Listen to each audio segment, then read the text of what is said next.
3వ ward corporator శ్రీమతి పెద్దిశెట్టి ఉషశ్రీ గారి ఆధ్వర్యంలో గతంలో ఇచ్చిన హామీ మేరకు 57.5 లక్షల రూపాయలతో ఒక సామాజిక భవనాన్ని అదపులోని నియమించడం జరిగింది.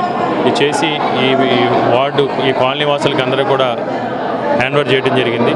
ఇదే కాదు, ముఖ్యంగా స్కూల్స్ కానీ కమ్యూనిటీ హాల్స్ కానీ సచివాలయాలకు సంబంధించి కానీ ఇవన్నీ కూడా తీసుకొచ్చి ప్రజలకి సంక్షేమానికి సంబంధించి ఏ పథకానికి ఎవరు అర్హులు అని వాలంటీర్లు సచివాలయ వ్యవస్థ తెలియజేసి అర్హత ఉన్న చివరి లబ్ధిదారు వరకు ఏ విధంగా అయితే సంక్షేమాన్ని అందిస్తూ ఉన్నామో అదేవిధంగా మౌలిక వసతులకు సంబంధించి తాగునీరు కానీ, రోడ్స్ కానీ, డ్రైన్స్ కానీ, విద్యుత్ సమస్యలకు సంబంధించి కానీ, అంగన్వాడీ సెంటర్స్ కానీ, పార్క్స్ కానీ, స్కూల్స్ కానీ మౌలిక వసతులకు సంబంధించి ఎప్పటికప్పుడు ప్రజాక్షేత్రంలో పర్యటించి ప్రతి సమస్యని కూడా పరిష్కరించి ప్రజలకి మెరుగైన జీవన ప్రమాణాలు కల్పించాలనేది గౌరవ ముఖ్యమంత్రి వైఎస్ జగన్మోహన్ రెడ్డి గారి ఆదేశం. తప్పకుండా ముఖ్యమంత్రి గారి ఆదేశాలను పాటిస్తూ ఆయన ఆశయాలను ఆలోచనలను కూడా పేదవాడికి మేలు చేయడం కోసం, ఈ రాష్ట్ర అభివృద్ధి కోసం మేము ఎప్పటికప్పుడు ప్రజాభిప్రాయాన్ని గౌరవించి ప్రజల సేవ చేయడమే మా ముందున్న లక్ష్యం. మన 43 వార్డులో కమ్యూనిటీ హాల్ అనేది ఒకటి ఓపెనింగ్ చేయడం జరిగింది. కమ్యూనిటీ హాల్ ఇక్కడ ప్రజలందరికీ కూడా చాలా అవసరము. ఇక్కడ వీళ్ళకి కమ్యూనిటీ హాల్ లేదని ఎప్పుడైతే ఈ గ్రామ ప్రజలు చెప్పారో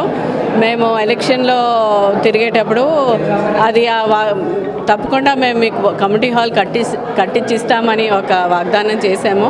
అది నెరవేర్చుకున్నాము. అది మా లీడర్ జగన్మోహన్ రెడ్డి గారి నుంచి వచ్చిన ఇది. ఎందుకంటే జగన్మోహన్ రెడ్డి గారు ఎప్పుడు అంటారు, మీరు ఇచ్చిన మాట నిలబెట్టుకోవాలి, ప్రజల కోసం పాటుపడాలి, ప్రజా శ్రేయస్సు కోసం మీరు ముందుండాలి అని అంటారు. సో అలాగే ప్రజల కోసం, ఇక్కడ గ్రామ ప్రజల కోసం మేము ఈ కమ్యూనిటీ హాల్ వాళ్ళకి అనేక ప్రోగ్రామ్స్కి అనుగుణంగా ఈ హాల్ నిర్మించడం జరిగింది, ఒక 57 లక్షలు పెట్టి. సో ఇలాగే మేము అందరం కూడా మా నాయకుడు అడుగుజాడలో నడుస్తూ ప్రజల మధ్యలో ఉంటూ ప్రజా శ్రేయస్సు కోసం ముందుంటామని తెలుపుతున్నాను. Thank you.